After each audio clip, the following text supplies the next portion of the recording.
cloud. All right, so first things first, I want to just do some business stuff. First off, I have updated the syllabus. There's a version 2.0 of the syllabus that is up on the Blackboard now. So I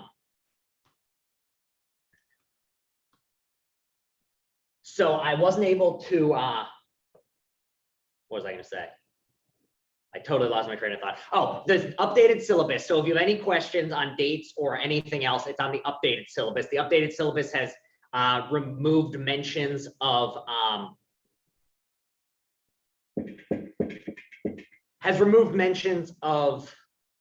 attendance, and it's also changed the midterm to a take-home midterm.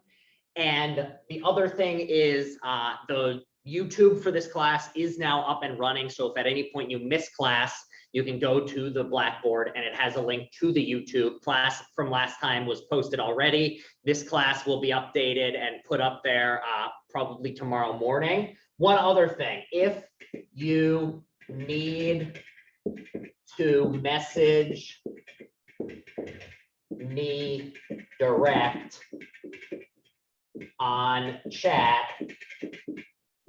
message chat bot. So for those of you who just came in, basically I'm running on 2 laptops with 2 different accounts. I cannot see my chat on the David Neely account.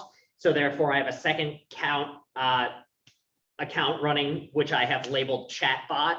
So if you want to message me, so I can actually see it right now in class, I'll look at the chat after class. But if anyone's trying to message me right now, message chatbot directly. It is me. It's just me on a different computer that's like 3 feet away from this first computer. Actually, it's more about a foot. All right, so that's the first thing. Syllabus, all that stuff is up there. Secondly, it looks like the Wi-Fi connection here is pretty good. So I know Dondre was saying last time that you were one of the people who said due to health of family members, you weren't going to be able to come in even if we went back to in person. So it does look like I will be able to continue recording these classes and running them both on Zoom and in person simultaneously. So if there's anybody else who for health related reasons or family health related reasons is never able to make it into in person, I will still be able, I can now say with confirmation that we will be able to run this class simultaneously on Zoom and in person if we get back to in person, which hopefully we do. Okay, thank you, Professor, because I know I was one of those students, so thank you. Yeah, absolutely. The only one other thing logistically, I no longer have speakers because I'm coming to you from Baruch and it's just coming out of my laptop. So I might, if you're talking in the voice chat, I might have trouble hearing you and I might ask you to repeat yourself, but it's not on your end, it's on my end. I might try to get like a little Bluetooth speaker or something here. But yeah, so that's all the logistics stuff. The other thing I wanted to say logistically is, oh, I have multiple boards to choose. This is actually a very nice setup. I can just move this out of the way for the second and say homeworks. So the first homework was officially due on Monday. Not everyone did it, and that's totally to be expected because this start of the semester has been chaos. So if you did not yet do the first homework, the first homework was literally just tell me your name, what email is best to reach you at, and what you like to be called. And it's just posted on the Blackboard. If you haven't gotten it to me yet, get it to me by 8 a.m. Thursday, and I will take off no points and won't count it against you at all. And mostly this is just even if you get every question wrong about the syllabus, I really don't care. The main goal of this is just so I have the email that you check most often, because if we're running this on Zoom, I'm going to need to be able to contact you by email as often as possible. Any other questions, comments, concerns, feelings at this point? I have a question about Yes. the homework. Yes. So when I was trying to turn it in, I didn't see like a location online to turn it in, so I emailed it to you, but it's. Yeah, I got it. I got your email, so you have nothing to worry about there. But usually on the Blackboard, there should be a link, like the same place as the assignment sheet. I might I'll look over and see if there's any issues with it, but that's usually where it is. Okay, I'll double check because I know Blackboard had notified me and told me like it was overdue. So I just wanted to make sure you still got it. Yeah, no, I got it. And that goes for anyone this semester. If at any point you're having Blackboard problems or you have trouble getting in or turning something in, just email it to me. And as long as it's emailed to me, even if I don't see it, and you're like, hey, professor, I emailed you an assignment, you didn't turn it back, I would never count it against you as long as you email it in. And also, as I said last time, if you need extensions on homeworks or things, especially with us being confused kind of online, kind of in person, who knows what's going to happen this semester state, just don't stress about those sorts of things. We'll work something out. All right. Any other questions, comments, concerns at this point? Are we doing all right? Also, my other computer just told me my connection is unstable. So if at any point I'm cutting in and out or something, just let me know. All right, so without further ado, let's go over to this board. Also, I'm on a smaller screen, so I can't see myself as well. So if things look extra wonky or anything, just type in the chat all to let me know if things look terrible. All right, so what I want to do today is basically, I like to run the first class of the semester, basically, well, the first one's the syllabus, and the second one is basically a look at what is this class and why does it exist? Because a lot of times, you know, professors find their own topics very interesting and don't take the time to explain why you should care about this particular class. And I just think it's nice to know why you're getting into what you're about to get into and why Baruch makes this class exist. And so I think the best way of doing that is just to start with what the name of the class is. And the name of this class is Ethics and Critical Thinking. And so what I want to do is just unpack, like all we're going to do today is unpack this and explain, and we're not even going to unpack the whole thing. We're just going to unpack half of it and explain why it exists and why I think this class is worth taking, and hopefully the sorts of things we'll be doing. So ethics and critical thinking, two different things. We've got ethics and we've got critical thinking. Have you, how many people have heard of one or both of these terms before, or phrases? Are people? Yes. Hopefully they're not completely, okay, both. Good. And if you've not, that's totally okay. That's why we have a class in it. Now, I'm going to save ethics for later in the semester when we actually start talking about ethics. Because really, even though it comes second in the title, critical thinking is really the focus of this class. And what we're going to be, I'm going to erase this again. If you need to message me directly, message the person on the chat named Chatbot. Chatbot is also me. It's just I'm running two computers. And one of the accounts is the one that has the chat up is called Chatbot. I cannot see the chat on David Nealing. So critical thinking. This is what most of the semester is going to be about. And even when we turn to ethics, we're going to be applying critical thinking to it. So I think it's useful just on this first day to talk about what critical thinking is and why we should spend our time doing it. So red rose, fat pug. Now, a red rose is a type of rose. A fat pug is a type of pug. Critical thinking. What type of thing is critical thinking? Something that is controversial. So, sorry, I had trouble hearing you, Hannah. I was saying something that is controversial, that both sides.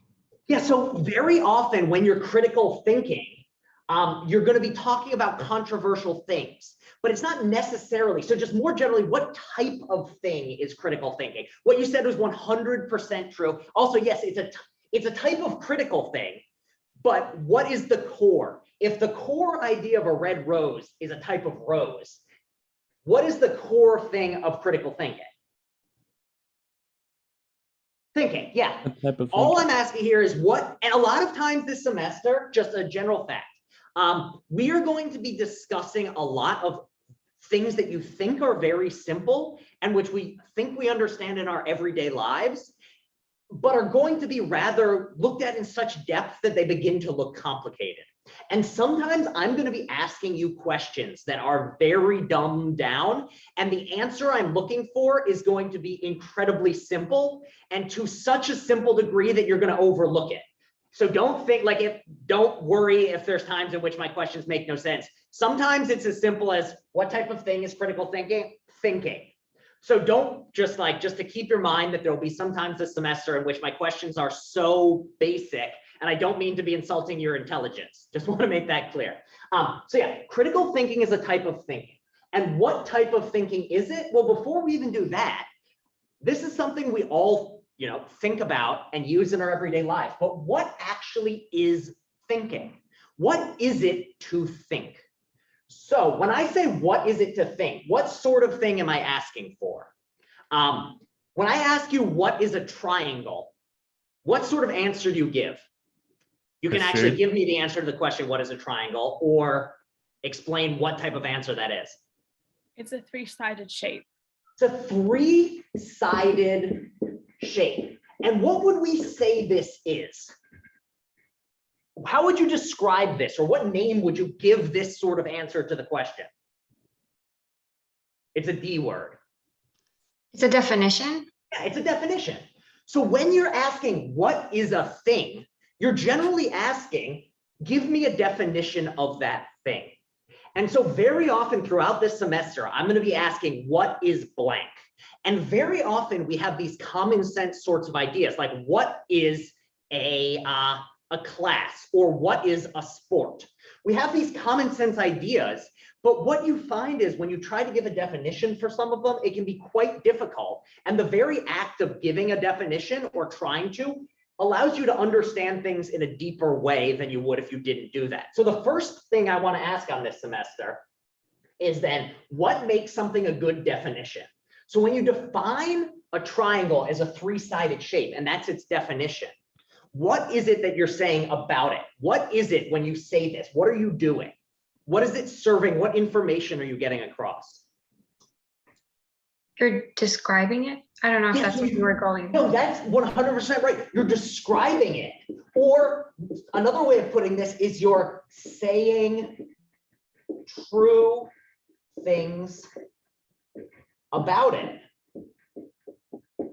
So these are what you're doing. So you're describing and saying true things. Now, ideally, a very good definition is going to capture not just true things, but what makes this different from other things. So it's not just that it's a shape that makes a triangle, because many things are shapes.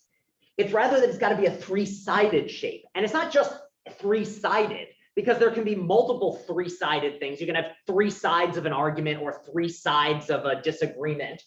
So it's specifically a three-sided shape. So in the same way, what are some things that you can describe, or how would you describe thinking? Or what are some things that are true of thinking?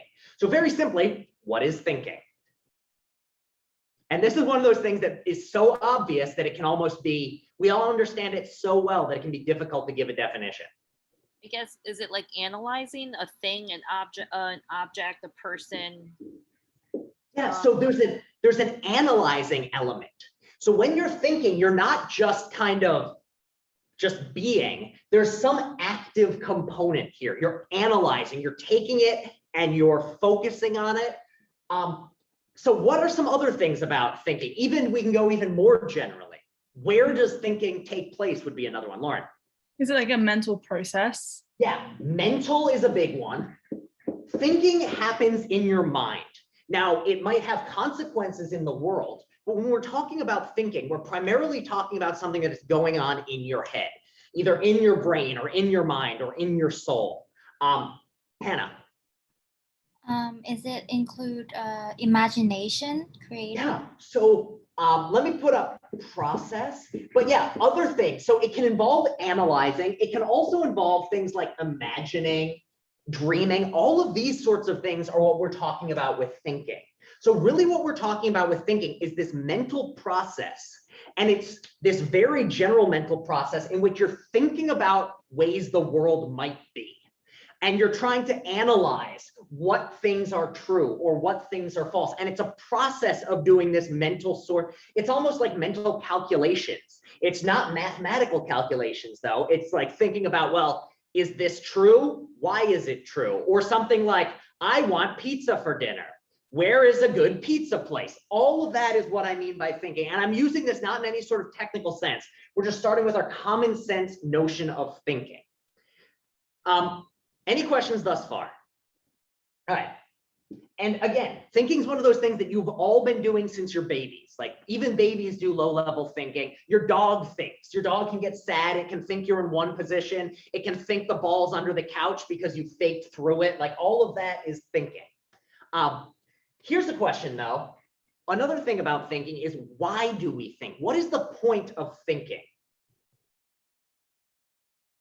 And this is another thing about thinking's definition, is it's something that is for a purpose. In the same way that like a mouse trap is for trapping mice, thinking has a goal in it. To make a decision. Yeah, so it's about decisions. Natalie, were you going to say something? No, you really have us thinking here. No pun intended. So decisions is one. All those sorts of things. More generally though, Dondre. I was gonna say it's to come to some sort of, if it's maybe like a resolution or a solution or something. Yeah, resolution or solution to a problem. Resolution/solution. Again, one thing I should mention, my handwriting is terrible. If at any, and so is my spelling. If at any point in the semester you can't read or understand what it says or it gets blurry, just let me know.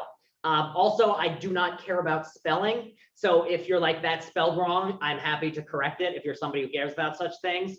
But that also means that I'm not going to take off spelling, like points for spelling on homeworks or anything like that. I don't care about those things.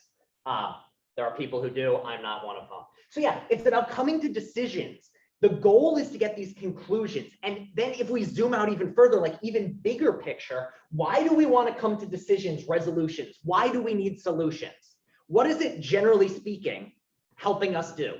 And you can describe it at a very big picture level if you want. Or you can give me a particular reason that these things are important.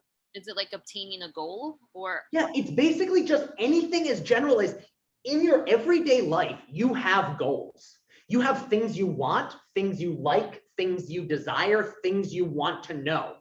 And thinking, the goal of thinking is to get you those goals, to get you those decisions, let you reach the solutions you want to reach. That's really what thinking is. It's integrated into every part of your life. When you chose what classes to take, that was a matter of thinking about it. And when you were thinking about it, it was working towards the goal of one, getting credit, which was then a part of a bigger goal of getting a degree, which is a bigger part of a bigger goal of getting a life you're happy with. So these are what thinking is. It's integrated into every aspect of our lives. And so that's what we're going to be talking about this semester is we're going to be talking about thinking, and in no fancier sense than what you're doing all the time. However, we're going to be thinking about it critically, or we're going to do critical thinking. So before we talk about putting these two words together, what does it mean for something to be critical? So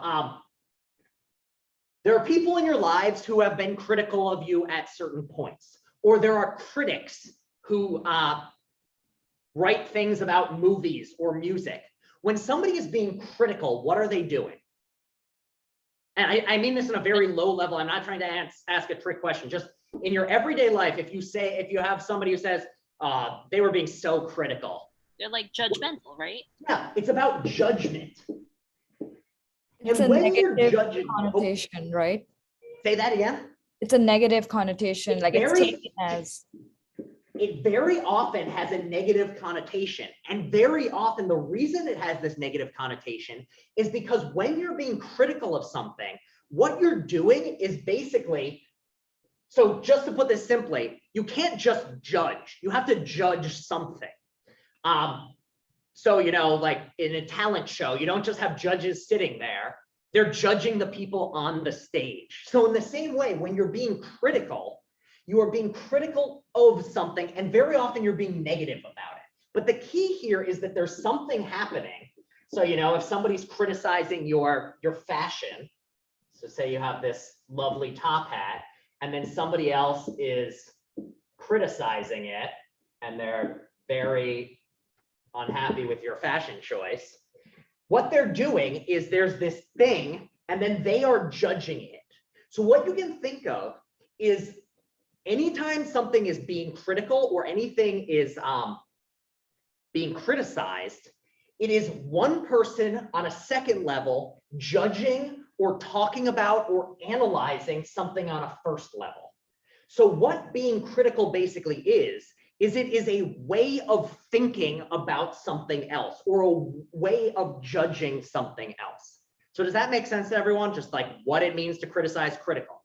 So if critical is a way of thinking and judging, and we're applying it here in the same way that like a red rose is a type of rose and a critical thinking is a type of thinking. And what type of roses are red roses? Well, the ones that are red. In the same way, what type of thinking? Well, it's the thinking that is done critically. So what does that mean critical thinking is? What happens when we stick them together? If critical is the act of judging and thinking is just that mental process we talked about, what is it? What are you doing when you are critically thinking or being critical about thinking? You're picking apart stuff, like maybe a person, whatever you're being critical about. Yeah, and so basically you can think about it, and specifically the thing you're picking apart and being critical of is thinking itself.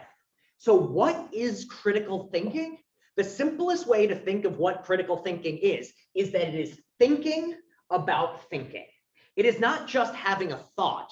It is having a thought about another thought. So for instance, you're walking down the street one day and you just have the thought to yourself, I wonder what human tastes like. Now, very often, if you've had this thought, what is the next thought that's in your mind? If you have this thought of, I wonder what human tastes like, what might you think immediately afterwards? Am I crazy? Exactly. Am I crazy? Or wow, that's a screwed up thing to think. When you have this second thought, you're judging your first thought.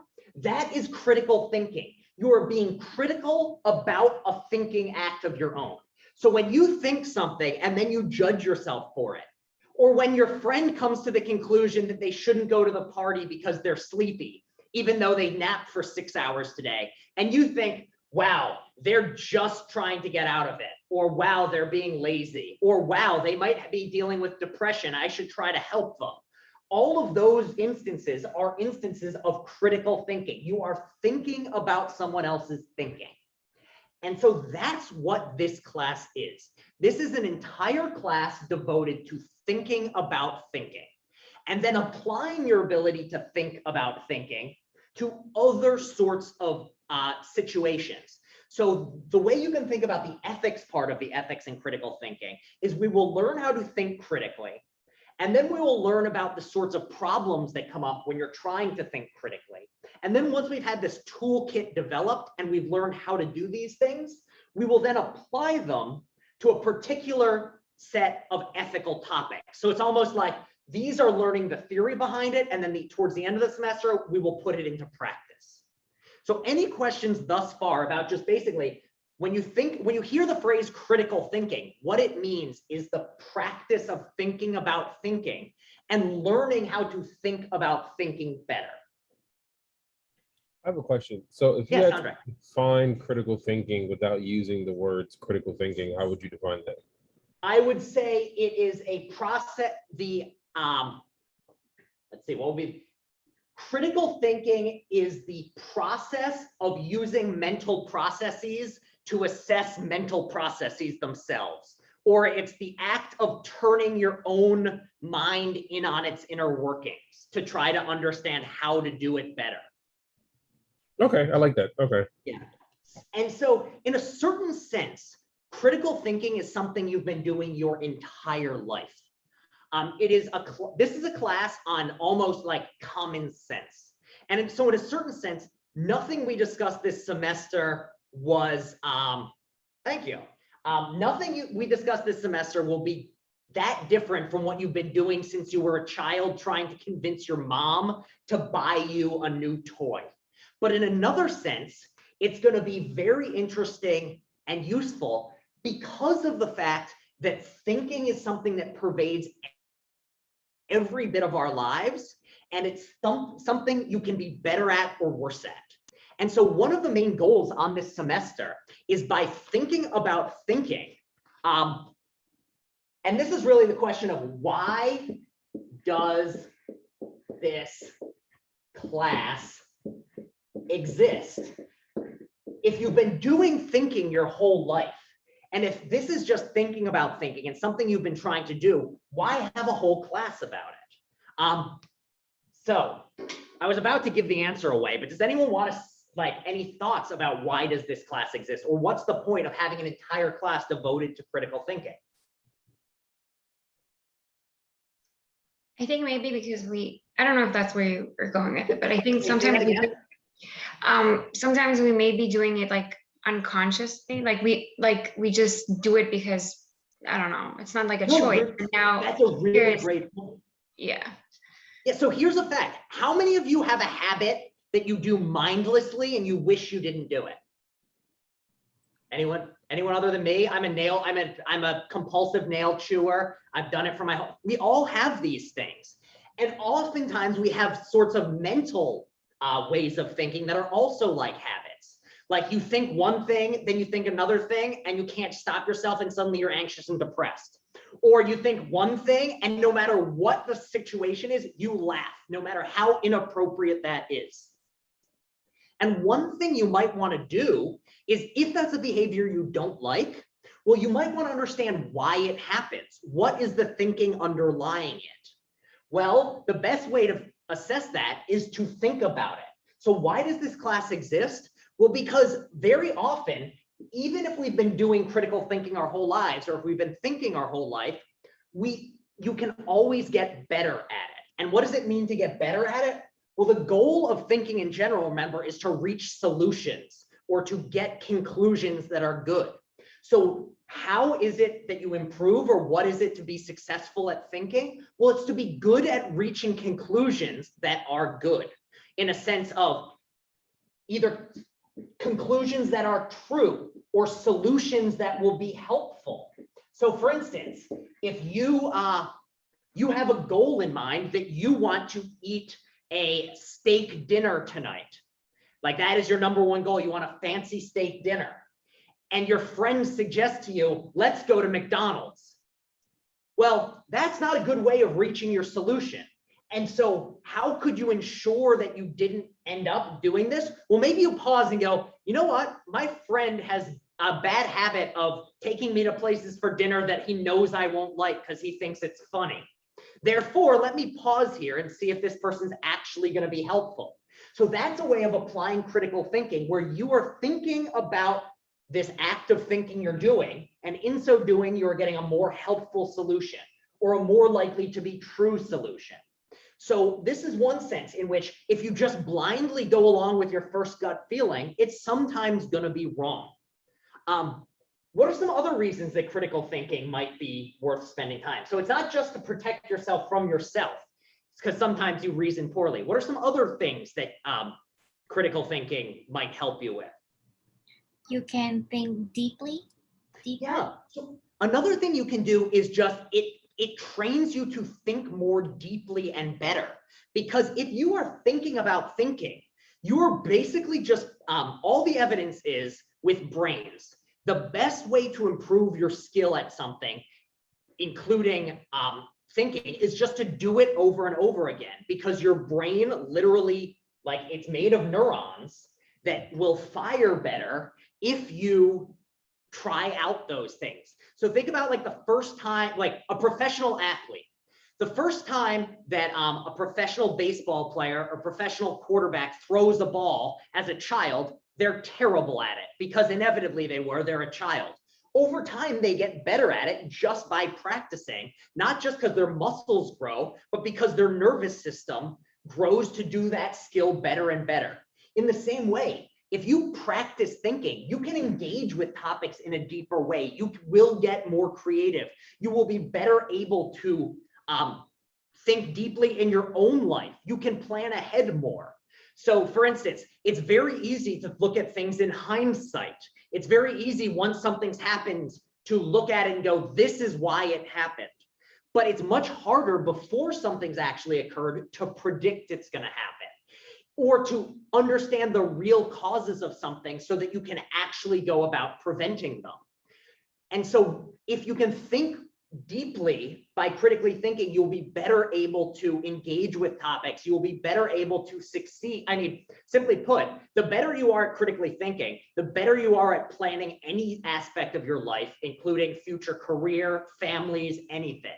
And like, in a sense, this is the most basic general tool you could have in a class, is just practicing and getting better at these things. And as you get better and deeper at these, another thing you are going to be able to do is, simply put, how many of you like getting lied to? How many of you like being manipulated? No one does. Yeah, exactly.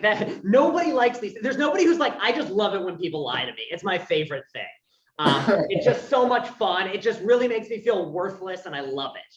I mean, you know, there are some people out there.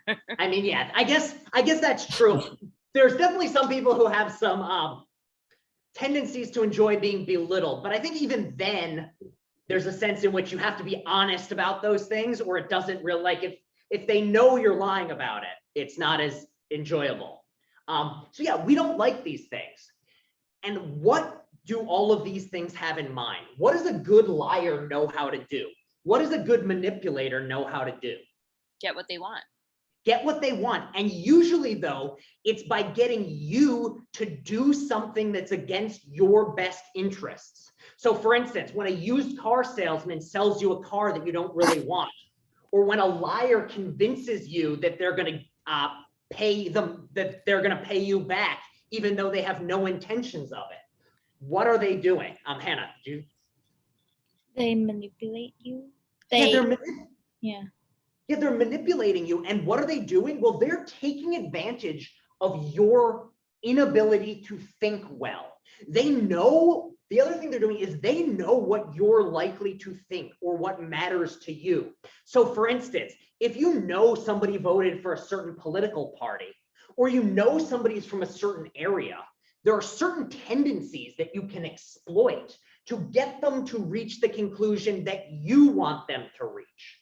So for instance, if you are trying to convince New Yorkers to vote a certain way in the next election, what are you going to talk about? What are you more likely to bring up? That somebody has lived in New York for 50 years and really understands the city well and grew up here? Or are you going to mention that on their off days, they always go to Boston because they like Boston better?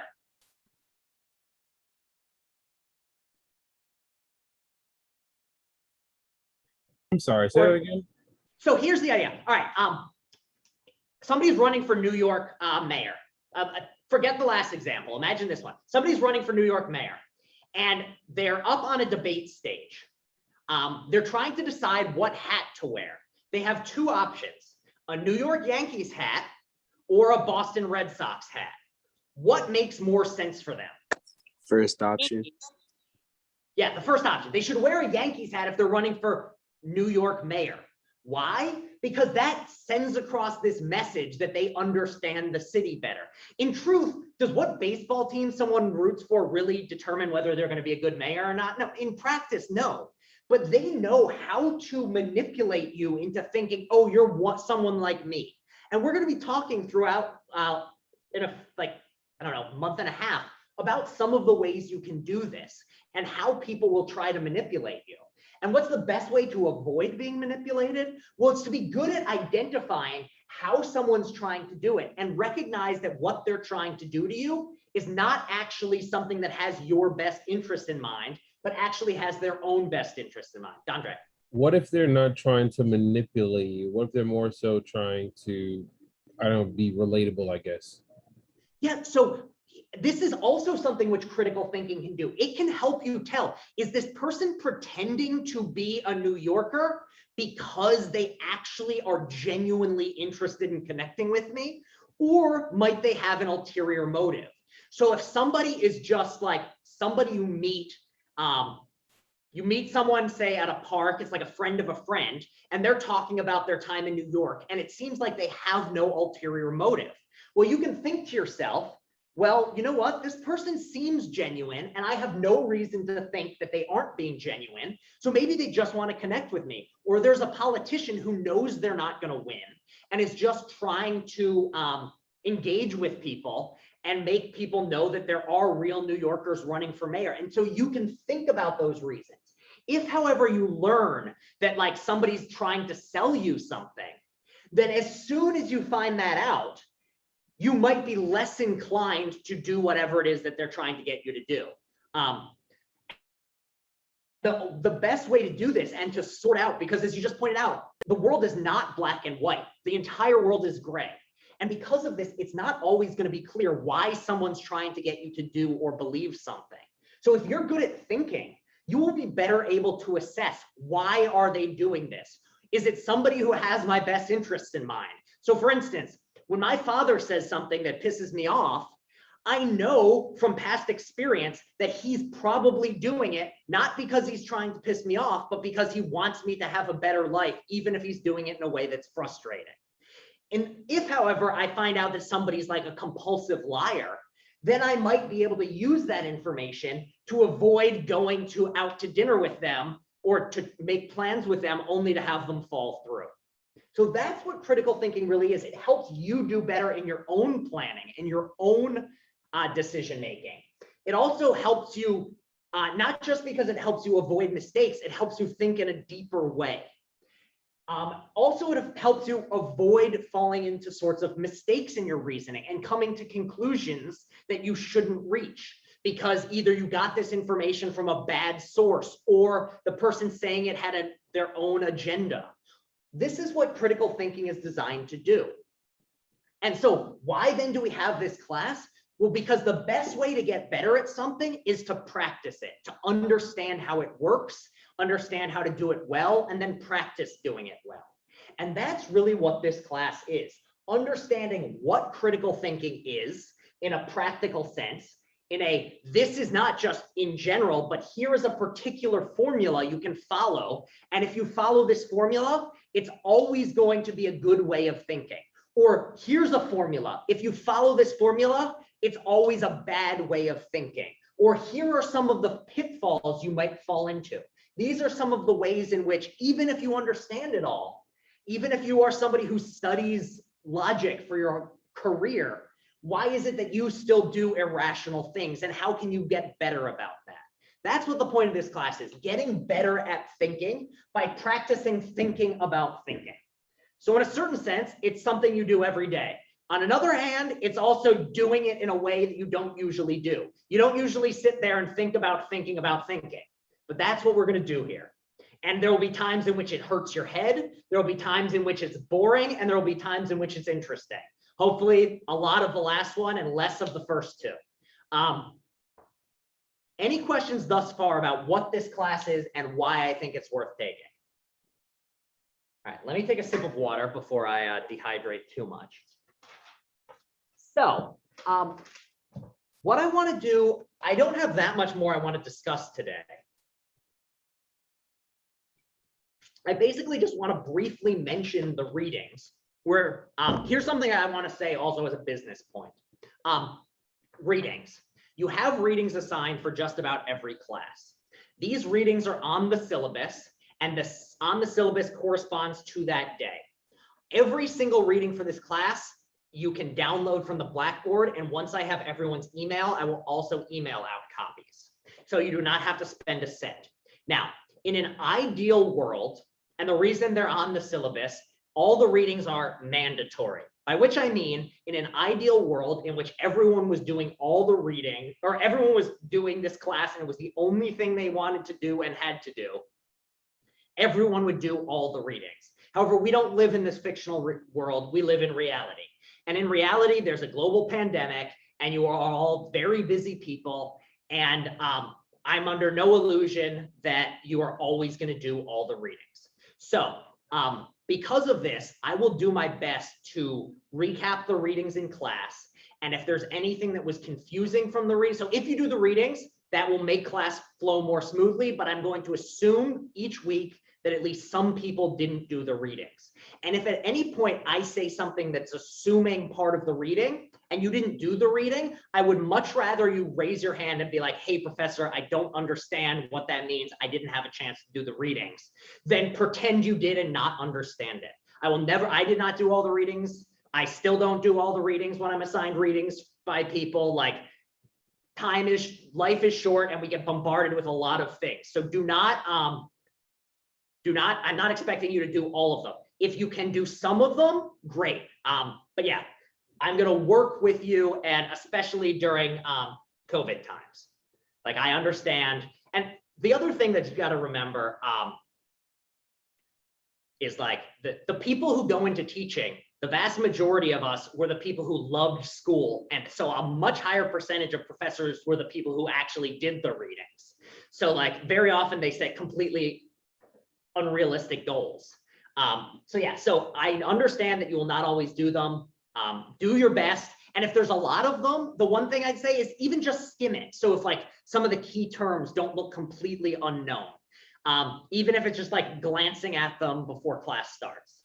So the more you can do of them, the easier and the more you'll understand. But I understand you're not always going to do all of them. And there's going to be some weeks where you're not able to do any. And that's going to be all right.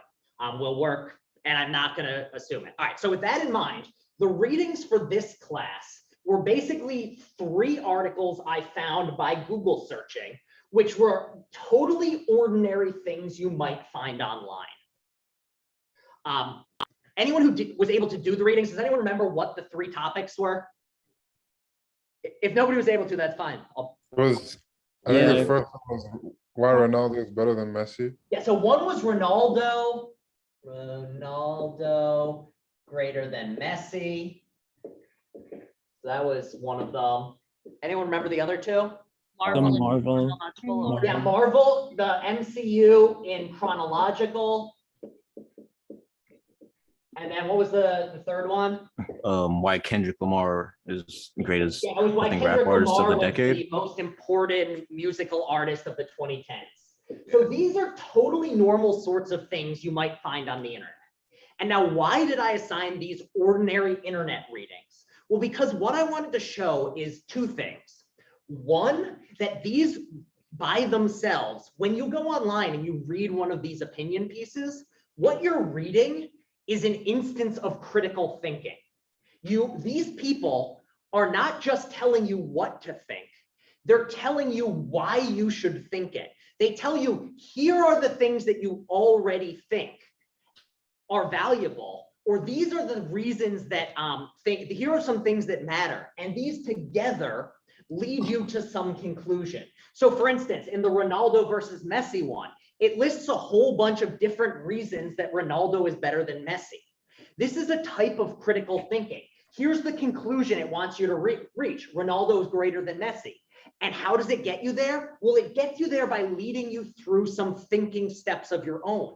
Here are some, what we will throughout the semester just be calling reasons to accept this conclusion. And what the reasons are just thoughts you could have that support this other thought. In the same way, when the author of the Kendrick one talks about the way in which Kendrick was able to achieve success without having to compromise his values, that's supposed to be a reason for this. Or another thing then is, what might you think? For those of you who are soccer fans, there's going to be somebody out there who very strongly disagreed with this, who thinks, no, Messi is greater than Ronaldo. And so when you are thinking about this person's conclusion and the reasons they brought it, you are in that moment doing critical thinking. That's all you're doing. When you read something on the internet and think, oh my God, that's the stupidest thing anyone's ever posted, that's critical thinking. And so all we're going to be doing in this class is this was critical thinking in the wild.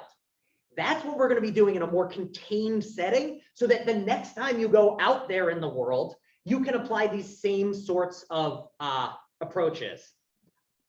Were there any? I saw somebody who turned on the mic, but I didn't see who. Kosi, was it you? Oh no, I was just laughing because I found what you said funny. Yeah. And so here's the other thing with critical thinking is you are able to follow. And one of the things about critical thinking, and this is probably the last thing I'm going to say, is you can think about thinking and critical thinking like cooking. And I think it's a very useful analogy. So when you're cooking, you have a goal in mind, just like with thinking. With thinking, it's a solution, it's an answer. When you're cooking, you have a goal. What's your goal? To Make food. yeah. Yeah, make food. Your goal is a meal. You want a meal, and you don't just want any meal. You want a meal that is, tastes good or is healthy, or ideally is healthy and tastes good. So in the same way of you want a good conclusion when you're thinking, you want a good meal when you're cooking.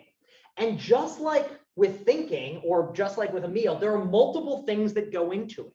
When you decide to cook something new for the first time, there are a few different things you need.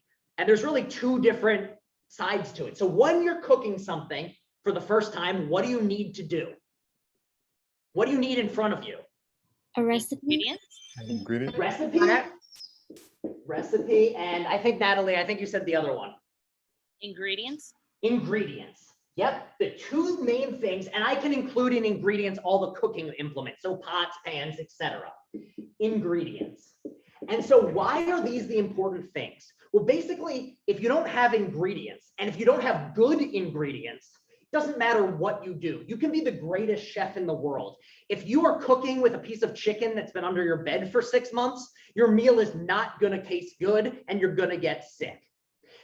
And no matter how good your ingredients are, if you mix lots of things together in no sensible way, your meal is gonna be terrible. Like if you might have the best tomatoes and the best chocolate ice cream and the best, what would not go with those things? I don't know, spinach. And then you stick them all in a blender together. That's not gonna taste good. Even if it's the best spinach, the best ice cream, and the best steak, whatever the other one I said was.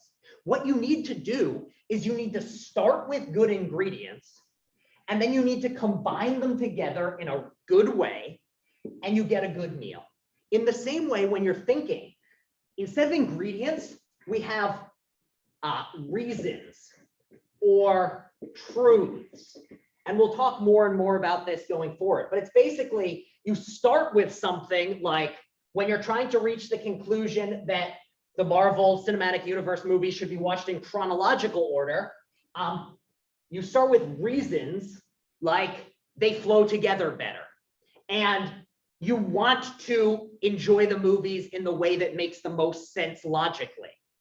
And when you combine those things together in a reasonable way, then you reach a conclusion, which is a good one, which will help you enjoy these movies as much as you can. So what we're going to be talking about for the next few classes is what makes basically an ingredient a good ingredient. In this case, what makes something a good reason. And also, when you're thinking, what sorts of recipes are good ones and what sorts of recipes are bad ones.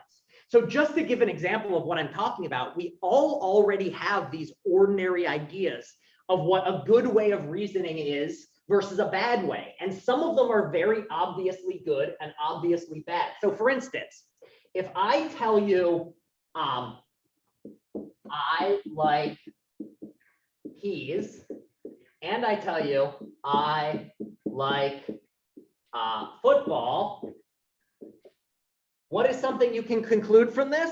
Well, imagine I then say, I like peas and football. You recognize that this is a perfectly good way of thinking.